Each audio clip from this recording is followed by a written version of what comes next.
जय हिंद दोस्तों आज हम कहीं पर भी जाते हैं, हमें रिटेल में कोई भी सामान खरीदना रहता है तो हमारे पास कैश हो या ना हो, हम उसका पेमेंट यूपीआई द्वारा कर देते हैं।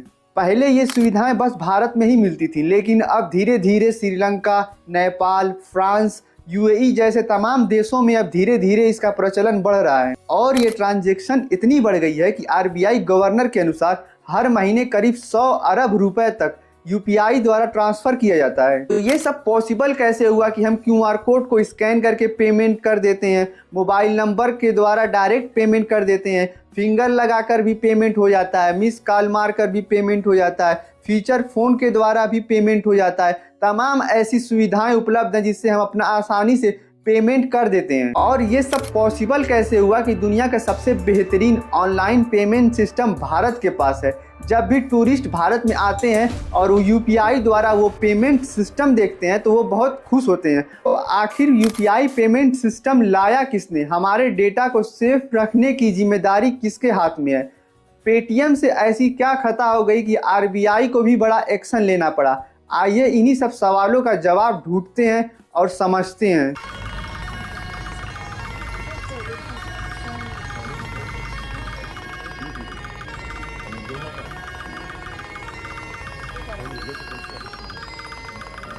आज हम अपना पैसा तुरंत ट्रांसफ़र कर लेते हैं। पहले क्या था कि हमें बैंक भी जाना पड़ता था, एक्स्ट्रा चार्ज भी देना पड़ता था और समय भी लगता था।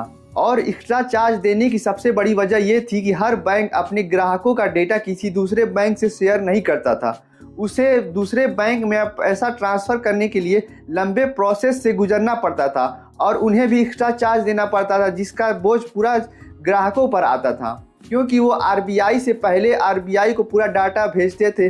आरबीआई के थ्रू वो दूसरे बैंक में ट्रांसफ़र होता था, जिसकी वजह से एक्स्ट्रा चार्ज देना पड़ता था। पहले जो पैसा ट्रांसफ़र होता था वो चेक से, डीडी से, ईएमएफटी करके, आरटीजीएस करके होता था। आरटीजीएस का सिस्टम ये था कि 2 लाख से कम पैसा ट्रांसफ़र नहीं होता था और ईएमएफटी में कम से कम आधे घंटे का समय लगता था। इसकी वजह यही थी कि हर बैंक को एक अलग प्रोसेस से गुजरना पड़ता था और डीडी और चेक में तो पूरा दिन ही लग जाता था। भारत सरकार ने देखा कि दुनिया डिजिटल पेमेंट सिस्टम की ओर बढ़ रही है और यहाँ पे लोगों को दिक्कत हो रही है, समय भी लग रहा है और पैसा भी लग रहा है। इसलिए 2007 पेमेंट सिस्टम एक्ट के तहत 2008 में भारत सरकार ने 10 बैंकों को मिलाकर एक नॉन प्रॉफिट कंपनी बनाई, national payment corporation of India बनाया गया, जो एक अम्ब्रेला के तर्ज पर काम करती है। और इसका मोटो भी यही था कि लोगों को सुविधाएं उपलब्ध कराना, समय उनका कम लेना और भारत में डिजिटल इंडिया की तरफ बढ़ावा देना। एनपीसीआई ने पहली क्रांति 2010 में लाई, जब आईएमपीएस लागू किया, जिसमें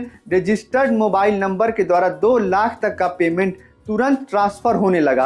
पहले बैंक जाना पड़ता था और आधे घंटे तक का समय लगता था, तब जाके पैसा ट्रांसफ़र होता था। फिर एनपीसीआई ने देखा कि लोग डेबिट कार्ड और क्रेडिट कार्ड तो यूज़ कर रहे हैं, लेकिन लोगों को बहुत ज़्यादा एक्स्ट्रा चार्ज देना पड़ रहा है, क्योंकि ये दोनों मास्टर कार्ड और वीज़ा कार्ड के थ्रू चलती हैं। मास्टर कार्ड और वीज़ा कार्ड दोनों विदेशी कंपनी हैं जो बैंकों से टाई अप कराई हैं और 2 बैंकों के बीच बिचौलिए का काम करती थी, इसलिए उन्हें एक्स्ट्रा चार्ज हमको देना पड़ता था, जिसका तोड़ निकालने के लिए एनपीसीआई ने 2013 में रुपए कार्ड लॉन्च किया, जिसके तहत लोग बिना एक्स्ट्रा चार्ज दिए हुए ही कार्ड का इस्तेमाल करने लगे। इतना कुछ होने के बाद एनपीसीआई को लगा कि लोगों को आईएमपीएस की सुविधाएं तो उपलब्ध करा दी गई है, लेकिन उसमें भी आईएफएससी कोड, अकाउंट नंबर की आवश्यकता पड़ती थी, जिससे लोगों को अननोन को पैसा भेजने में दिक्कत होती थी। इसलिए एनपीसीआई ने सोचा कि एक ऐसा पायलट प्रोजेक्ट बनाया जाए जिसमें मल्टीपल अकाउंट नंबर एक ही फ़ोन नंबर से चलें। और इसका एनपीसीआई ने एक तोड़ निकाला, तमाम बैंक अकाउंट को एक ही नंबर से जोड़कर चलाने वाली सुविधाएं दी और रजिस्टर्ड मोबाइल नंबर द्वारा पैसा ट्रांसफ़र करने की व्यवस्था बनाई, जिसे यूनिफाइड पेमेंट इंटरफेस कहते हैं, जिसका उद्घाटन आरबीआई के गवर्नर रघुराम राजन द्वारा 2016 में 11 अप्रैल को किया गया था। यूपीआई में भी आईएमपीएस की तरह मैक्सिमम लिमिट 2 ही लाख थी, लेकिन इसे बढ़ाकर अभी 2 लाख से 5 लाख कर दिया गया है, सिर्फ मेडिकल और इंस्टीट्यूशन के लिए। लेकिन IMPS में अकाउंट नंबर और IFSC कोड की ज़रूरत पड़ती थी, लेकिन UPI में ऐसा कुछ नहीं था। या तो QR कोड दीजिए या फिर मोबाइल नंबर दीजिए, UPI ID दीजिए, ये तीनों से ही आपका पैसा ट्रांसफ़र हो जाता है। और UPI से सबसे ज़्यादा फ़ायदा दुकानदारों को और लोकल लोगों को हुआ, जो डेली का सामान खरीदते थे और उनके पास कैश हो या ना हो, मोबाइल से पेमेंट करके सामान खरीदना पसंद करते हैं। डिजिटल इंडिया की तरफ एक बहुत बड़ा ये कदम था। इसमें सभी को फ़ायदा हुआ क्योंकि कैश की ज़रूरत ही नहीं पड़ती थी। डायरेक्ट ऑनलाइन पेमेंट कीजिए, QR कोड से कीजिए, UPI से कीजिए, नंबर से कीजिए। ये सुविधाएं इतनी बेहतर हो गई कि धीरे धीरे ये बहुत ज़्यादा ही विकसित हो गया। UPI का खुद का ऐप है भीम, लेकिन UPI को थर्ड पार्टी ऐप का बहुत सहारा लेना पड़ा और उसको ऊपर लेके जाने में थर्ड पार्टी का अहम रोल है, चाहे वो पेटीएम हो, फ़ोनपे हो या गूगल पे हो। लेकिन थर्ड पार्टी ऐप पर एक कंडीशन लगा दी गई कि वो 30% से ज़्यादा UPI का ट्रांजैक्शन नहीं कर सकते, जिसका फ़ायदा फिर भी उठाया फ़ोनपे ने। फ़ोनपे सबसे ज़्यादा अगर किसी ने ट्रांजैक्शन किया UPI का तो वो फ़ोनपे ही है। और UPI ने जिसके पास फ़ोन नहीं है या इंटरनेट नहीं है उसको भी सुविधाएं उपलब्ध करा दी। वो मिस कॉल मार कर अपना पेमेंट फीचर फ़ोन से कर सकता है। UPI की जो ट्रांजैक्शन लिमिट है वो दिन भर में 20 मरतबा हम UPI से 1 रुपये से लेकर 1 लाख तक का पेमेंट कर सकते हैं। और यदि हमें पेमेंट मेडिकल में या इंस्टीट्यूशन में करनी हो तो हम 5 लाख रुपए तक कर सकते हैं। इसमें एक और फीचर आ गया है ऑटो पे का। जैसे हम हर महीने बिल देते हैं, बिजली की हुई, गैस की हुई, न्यूज़पेपर की हुई, तमाम बिल का हम पैसा हर महीने देते हैं।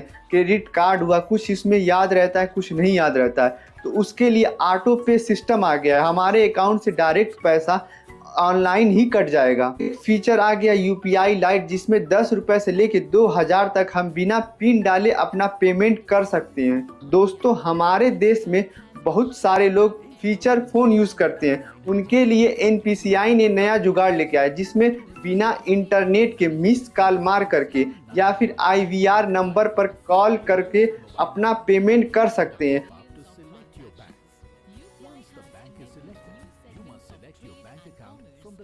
और तो और UPI से ट्रेडिंग भी कर सकते हैं। आप अपने स्टॉक को बेच और खरीद भी सकते हैं UPI के ही द्वारा। पेटीएम ने 2017 में भारत का पहला डिजिटल बैंक पेटीएम बैंक खोला, जिसमें 2 लाख का ट्रांजैक्शन पर डे कर सकते हैं और उसमें सेविंग अकाउंट और करेंट अकाउंट भी बना सकते हैं। RBI के अनुसार कोई भी डिजिटल अकाउंट अपने ग्राहकों को क्रेडिट कार्ड नहीं दे सकता, जो कि पेटीएम इसका उल्लंघन कर रहा था और कई ग्राहकों की KYC पेटीएम ने नहीं करवा रखी थी। एक ही पैन कार्ड से बहुत सारे ग्राहक अपना अकाउंट चला रहे थे, जिसकी वजह से RBI को एक बड़ा एक्शन लेना पड़ा और आज पेटीएम का शेयर भी गिर गया। लेकिन पेटीएम को सहारा देने के लिए अभी एक्सिस बैंक से कुछ टाई अप हो रहा है। वो उम्मीद है कि पेटीएम में सुधार हो जाएगा। और वीडियो अच्छी लगी हो तो लाइक करिए, सब्सक्राइब करिए और शेयर करिए। यदि फेसबुक पेज पर हैं तो फॉलो करिए और पेज को लाइक करिए और शेयर करिए।